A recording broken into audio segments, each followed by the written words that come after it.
श्रीगुरुभ्यो नमः। हरिः ओम्।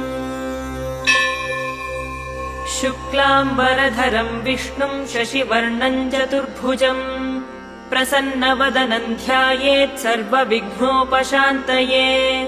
यस्य द्विरदवक्त्राद्याः पारिषद्याः परश्शतम् विघ्नं निघ्नन्ति सततं विश्वक्सेनं तमाश्रये। व्यासं वसिष्ठनप्तारं शक्तेः पौत्रमकल्मषम् पराशरात्मजं वन्दे शुकतातन्तपोनिधिम्।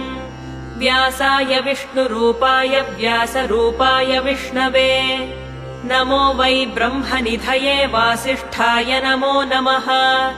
अविकाराय शुद्धाय नित्याय परमात्मने सदैकरूपरूपाय विष्णवे सर्वजिष्णवे। यस्य स्मरणमात्रेण जन्म संसारबन्धनात् विमुच्यते नमस्तस्मै विष्णवे प्रभविष्णवे। ॐ नमो विष्णवे प्रभविष्णवे।